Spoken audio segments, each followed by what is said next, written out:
Hi అందరికీ welcome back to my channel. నేను ఈరోజు చూపించబోయే రెసిపీ వచ్చేసి జొన్న రొట్టె ఎలాగా చేసుకోవాలో చూపిస్తున్నానండి.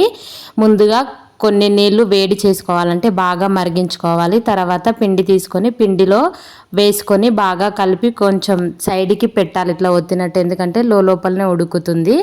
తర్వాత కొన్ని చల్లని వాటర్ అద్దుకుంటూ మనం ఇలా పిసుకోవాలండి. ఇలా పిసికిన తర్వాత చిన్న ముద్దగా తీసుకొని పొడిపిండి వేసుకుంటూ ఇలా జొన్న రొట్టె అనేది చేసుకోవాలి.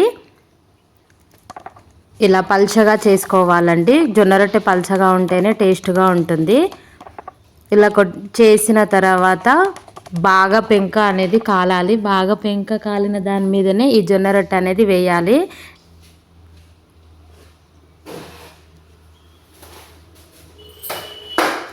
ఇలా వేసిన తర్వాత అది కొంచెం జొన్న రొట్టె కాలాక పైన వాటర్ అనేది అద్దుకోవాలి. అంటే చేతితో కాకుండా ఇలా బట్టతో అద్దుకుంటే మనకు సేఫ్గా ఉంటుంది. సో నేను ఇలా అద్దుకున్నాను. ఇలా అద్దుకున్న తర్వాత రొట్టె మళ్ళీ వేయడమే అండి. అంతే, వేడి వేడి జొన్న రొట్టె రెడీ. నేను చేసిన జొన్న రొట్టె కనుక నచ్చినట్లయితే మా ఛానల్ని సబ్స్క్రైబ్ చేసుకోండి.